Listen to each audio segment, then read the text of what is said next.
नमस्कार, मैं हूं निशा और आप देख रहे हैं जेपी हरियाणा। आज हम बात करने जा रहे हैं रेवाड़ी जिले की 3 विधानसभा सीटों के एग्जिट पोल की। हम आपको यह बताएंगे कि रेवाड़ी, बावल व कोसली की चौधर किसे मिलने जा रही है, चुनाव में क्या क्या फैक्टर है, किस तरह के मुद्दों पर चुनाव लड़ा गया, अंतिम समय तक कुछ बदलाव हुआ या वैसा ही चुनाव चलता रहा जैसा शुरू हुआ था।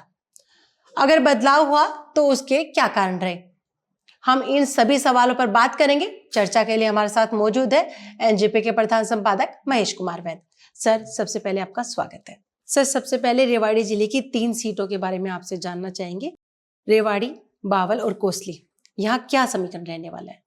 निशा, ये हम एग्जिट पोल की तरह कर रहे हैं। आप जो बता रहे हैं कि जो है तीनों का समीकरण तो बहुत टेढ़ा है। रेवाड़ी जिला ऐसा जिला है जहाँ पर भाजपा और कांग्रेस के बीच आमने सामने का मुकाबला हुआ है। बहुत ज़बरदस्त टक्कर रही है हर जगह। रेवाड़ी में तो त्रिकोणीय मुकाबला है, बावल में आमने सामने का मुकाबला हुआ, कोसली में आमने सामने का मुकाबला हुआ।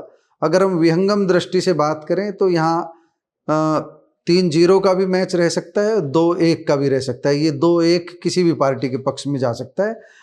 तो यहाँ पर बहुत कांटे के मुकाबले हुए हैं तीनों, बावल में भी, रेवाड़ी में भी, तीनों जगह, और कोसली में भी बड़ा कांटे का मुकाबला हुआ है। जैसा कि आपने अभी तीनों विधानसभा सीटों के बारे में जिक्र किया, तो हम एक एक के बारे में आपसे जानना चाहेंगे। तो कोसली में क्या एग्जिट पोल रहने वाला है? तो आप एग्जिट पोल कह रहे हैं तो कोसली में मुझे कोई एक नाम जो है बताना है तो बड़ा मुश्किल, क्योंकि दोनों के बीच काफ़ी कड़ी टक्कर हुई है।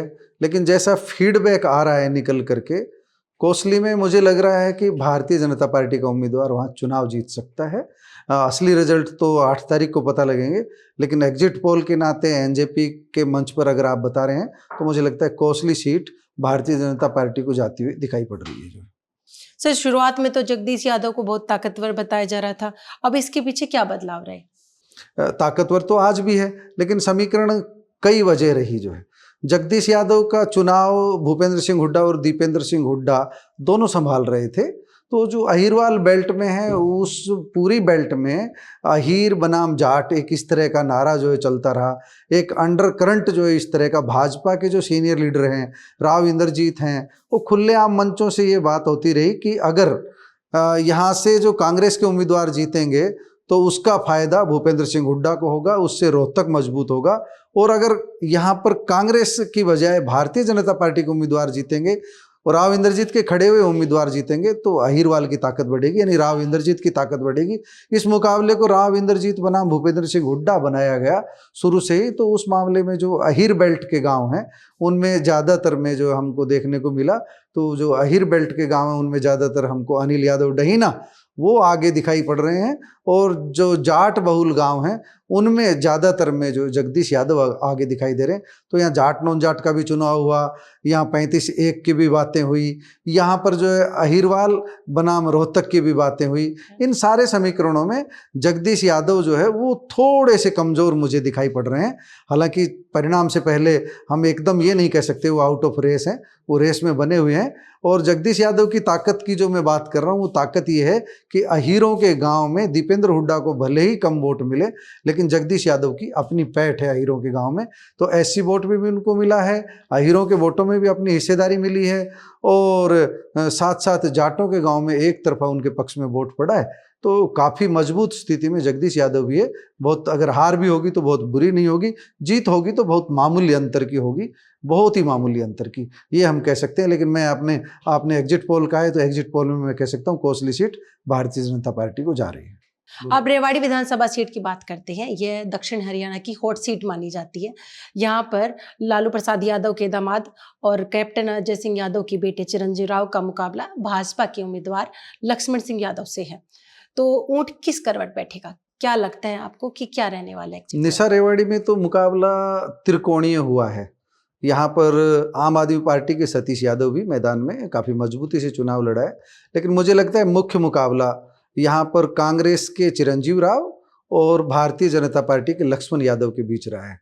मैं यहाँ ये बता दूं कि जो रेवाड़ी का हम एग्जिट पोल की बात करें तो आप इस एग्जिट पोल में किसी एक नाम को लेने की बजाय इसको बिल्कुल ही कांटे की टक्कर की सीट आप कह सकते हैं। यहाँ पर चिरंजीव राव और लक्ष्मण यादव के बीच बहुत मामूली अंतर की लड़ाई है, और ये मामूली अंतर की लड़ाई इसलिए हुई है, चिरंजीव राव को हम 1 महीने पहले देखेंगे तो बहुत आगे दिखाई दे रहे थे, उनके साले भी चुनाव प्रचार में आए थे, तेज प्रकाश भी आए थे, लालू के दामाद हैं, डिप्टी चीफ मिनिस्टर का नारा लगा, लेकिन चिरंजीव राव के साथ भीतरघात हुआ है। उनकी ही पार्टी के कार्यकर्ताओं ने उनका साथ नहीं दिया है, और कोई ऐसी तीसरी शक्ति जरूर रही है, समय आने पर वो तीसरी शक्ति एक्सपोज भी होगी, जिन्होंने चिरंजीव राव का विरोध किया है और अपने वोट भारतीय जनता पार्टी के उम्मीदवार के पक्ष में डलवाए हैं।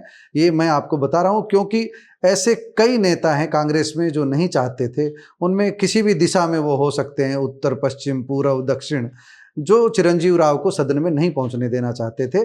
उनकी ताकत कितना काम कर पाई ये तो समय बताएगा, लेकिन कैप्टन अजय सिंह यादव के बेटे क्योंकि राजनीतिक रूप से काफ़ी मजबूत थे, लालू प्रसाद यादव के दामाद हैं, कैप्टन के बेटे हैं, दिल्ली दरबार में सीधी पकड़ है, डिप्टी चीफ मिनिस्टर की बात हो रही थी, तो एक तो मंत्री पद रुकना ही था। तो मुझे लगता है कि जो भूपेंद्र सिंह हुड्डा के भी कुछ जो साथी हैं यहाँ पर, भूपेंद्र सिंह हुड्डा ने, दीपेंद्र हुड्डा ने प्रत्यक्ष में ऐसा कुछ भी नहीं कहा कि भाई उसका विरोध करना है, लेकिन निचले स्तर पर ऐसे कई कार्यकर्ता होते हैं जो चाहते हैं कि चिरंजीव राव जो कमज़ोर रहेंगे तो उनकी ताकत रेवाड़ी में चलेगी, उनकी चौधर रेवाड़ी में चलेगी, तो उन्होंने उनका विरोध किया है। कई कार्यकर्ता ऐसे थे जिनको रेवाड़ी में काम करना चाहिए था, वो दूसरे विधानसभा क्षेत्रों में नंबर बना रहे थे, दूसरे विधानसभा क्षेत्रों में काम कर रहे थे। इसका फायदा भारतीय जनता पार्टी के उम्मीदवार लक्ष्मण यादव को होता दिख रहा है, और जबकि इसका नुकसान कांग्रेस के चिरंजीव राव को होता दिख रहा है। ये बड़ी वजह रही जिसके कारण ये चुनाव कांटे का हो गया। सर, जैसे कि सुनने में आ रहा था कि लक्ष्मण यादव को बाहरी बताया जा रहा था, कोसली में भी उनकी पुअर परफॉर्मेंस बताई जा रही थी, और अब आप कह रहे हैं कि दोनों के बीच टक्कर है, तो इसके पीछे क्या कारण? निशा, इसकी बड़ी वजह ये है कि लक्ष्मण यादव के साथ है राव इंद्रजीत सिंह का हाथ। तो राव इंद्रजीत सिंह की जो ताकत है वो वही रोहतक की बात है कि रोहतक चाहिए तुम्हें या अहिरवाल की चौधर चाहिए, एक तरह का ये नारा लगा। तो जितने अहिर बाहुल गांव हैं उनमें आप देखेंगे लक्ष्मण यादव अपर हैंड है, और दूसरे जो जाट बहुल गांव हैं वहाँ लक्ष्मण यादव की भी मैं कमजोरी आपको बता रहा हूँ। जो जाट बहुल गांव हैं वहाँ पर आप देखेंगे मुकाबला चिरंजीव राव और सतीश यादव के बीच है, वहाँ लक्ष्मण मैदान में नहीं है। रेवाड़ी में रेलवे लाइन पार की जो बस्तियाँ हैं उनमें लक्ष्मण बहुत कमज़ोर परफॉर्मेंस कर पाए हैं, वहाँ पर चिरंजीव राव और सतीश यादव है। यही चिरंजीव राव की उम्मीद की एक बड़ी वजह बची हुई है कि चिरंजीव राव सब जगह है, कहीं पर द्वितीय स्थान है, कहीं पर प्रथम स्थान है, जबकि बाकी नेता है उनमें कोई तीसरे स्थान पर भी है और दूसरे स्थान पर भी है। चिरंजीव का पहला दूसरा नहीं हट रहा है कहीं पर भी, लेकिन फिर भी हम देखेंगे कि यादव बेल्ट है जो है रेवाड़ी विधानसभा क्षेत्र, यादवों के गांव ज़्यादा हैं। हम इधर सहबाजपुर, पदैयावास, काठूवास की तरफ जाते हैं तो हमको लगता है कि यहाँ पर जो है लक्ष्मण यादव मजबूत स्थिति में है। धारवेहड़ा नगर पालिका में जाते हैं तब भी हमको लक्ष्मण यादव मजबूत स्थिति में नजर आते हैं। इसके अलावा जब हम धारवेहड़ा के ग्रामीण बेल्ट में जाते हैं, मालपुरा, कापड़ीवास, आकेड़ा वगैरह, तो हम देखते हैं कि वहाँ पर चिरंजीव राव मजबूत स्थिति में है। महेश्वरी गांव में चिरंजीव मजबूत नजर आते हैं, लेकिन जो साथ की कॉलोनियाँ हैं उसमें लक्ष्मण यादव मजबूत नजर आते हैं। तो इसलिए बहुत उलझा हुआ चुनाव है, इसलिए हमको इसको 50-50 का मैच कहना चाहिए। एक नाम लेना जल्दबाजी होगा, और जो भी कोई एक नाम ले रहे हैं वो एक तरह से अपना अनुमान व्यक्त कर रहे हैं, उनमें किसी का सही भी हो जाएगा, वो दावे से कहेगा देखिए मैंने बता दिया था। तो हम यहाँ किसी तरह का दावा नहीं कर रहे हैं, बिल्कुल यहाँ पर जो है 50-50 का मैच है, यही हम कहें। सर, अंतिम सवाल, बावल में क्या मिजाज है, बावल का क्या एग्जिट पोल रहने वाला है? निशा, जो रेवाड़ी की स्थिति है वही बावल की स्थिति है। बड़ी ही पेचीदा स्थिति है बावल में। भारतीय जनता पार्टी के उम्मीदवार जो डॉक्टर कृष्ण कुमार है वो खोल बेल्ट में मजबूत नजर आते हैं। डॉक्टर ML रंगा है कांग्रेस के उम्मीदवार, वो बाउल बेल्ट में मजबूत नजर आते हैं। जब दोनों तरफ देखते हैं तो मैच यहाँ भी 50-50 का नजर आता है। एक बड़ी बात यहाँ भी वही फैक्टर काम किया है, यहाँ पर राव इंद्रजीत ने बिल्कुल नए चेहरे को मैदान में उतारा। वो स्वास्थ्य विभाग में निदेशक थे, निदेशक से VRS लेकर के डॉक्टर कृष्ण कुमार को मैदान में उतारा, और केवल और राव इंद्रजीत के नाम पर ही उनको जो है वोट मिले हैं, जितने भी मिले हैं। तो जब माजरा में जाते हैं तो एम्स का फैक्टर काम करता दिखता है बावल में, तो वहाँ पर लगता है डॉक्टर कृष्ण कुमार सीट निकाल लेंगे। आसपास के गांव में जाते हैं वहाँ भी लगता है डॉक्टर कृष्ण कुमार की स्थिति ठीक है। लेकिन जब हम बावल की बात करते हैं तो बावल के आसपास जो बावल 84 की जाट बेल्ट कहलाती है उसकी बात करते हैं तो वहाँ डॉक्टर रंगा मुझे एक तरफा नजर आते हैं। गुर्जर बहुल गांव में देखते हैं तो वहाँ भी मैच 50-50 का नजर आता है। तो मैं ये कह सकता हूँ कि बावल और रेवाड़ी दोनों को हमको 50-50 में रखना चाहिए। एग्जिट पोल यही है कि दोनों में कांटे का मुकाबला है। किसी एक सीट के बारे में हमें ये नहीं कहना चाहिए ये सीट उसको जाएगी। और अगर हम ये कहें कि यहाँ पर रेवाड़ी में एक सीट कोसली हमको भारतीय जनता पार्टी को जाती दिख रही है और बाकी ये 2 सीटें हैं रेवाड़ी और बावल, इनमें से कुछ भी हो सकता है। एक एक सीट भाजपा कांग्रेस में भी बढ़ सकती है, दोनों भाजपा को भी जा सकती है, दोनों कांग्रेस को भी रह सकती है। ये पूरी स्थिति है बावल की जो है। सर, जैसा कि डॉक्टर एम.एन. रंगा तो पुराने चेहरे हैं और अब कृष्ण कुमार जो भाजपा ने चुना है वो नए चेहरे हैं, तो पुराने चेहरे पर नया चेहरा किस तरीके से भारी लग रहा है? देखिए, इसमें हम ये देखेंगे कि नए चेहरे जरूर हैं डॉक्टर कृष्ण कुमार, लेकिन उन्हें यहाँ के दिग्गज जो नेता कहलाते हैं राव इंद्रजीत सिंह, उनका आशीर्वाद है।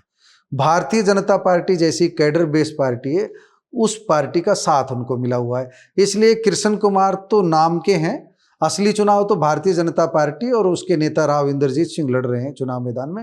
राव इंद्रजीत सिंह के अपने कार्यकर्ता है वहाँ, भारतीय जनता पार्टी के अपने कार्यकर्ता है वहाँ, और नया चेहरा होने से उनके प्रति किसी तरह की नाराजगी नहीं। डॉक्टर कृष्ण कुमार की अपनी भी अनुसूचित जाति के जो परिवार है उनमें भी, जो गैर अनुसूचित जाति परिवार है उनमें भी, वो यहाँ रेवाड़ी में सिविल सर्जन रहे थे, कोरोना के समय उनकी ड्यूटी रही थी यहाँ पर, तो उनका जो व्यक्तिगत प्रभाव है, पड़ोस में उनका गांव है जो है रेवाड़ी जिले में उनका गांव है। तो जब हम देखते हैं तो डॉक्टर कृष्ण कुमार की स्थिति जो है वो काफ़ी मजबूत लगती है। लेकिन डॉक्टर रंगा के पास अनुभव है, तजुर्बा है, वोट निकलवा करके लाए हैं। और आप ये देख सकते हो कि जो भूपेंद्र सिंह हुड्डा की जो जाट बेल्ट पर पकड़ है वो भी यहाँ काम कर रही है। तो हम ये देख सकते हैं कि यहाँ पूरी तरह 50-50 का मैच है जो है। तो रेवाड़ी जिले का ये समीकरण मैंने आपको बताया है जो। Thank you sir. जैसा कि आपने रेवाड़ी जिले की 3 विधानसभा सीटों बावल, रेवाड़ी और कोसली के बारे में समझा, आगे हम हाजिर होंगे अन्य सीटों को लेकर चर्चा करेंगे। आज के लिए इतना ही, नमस्कार।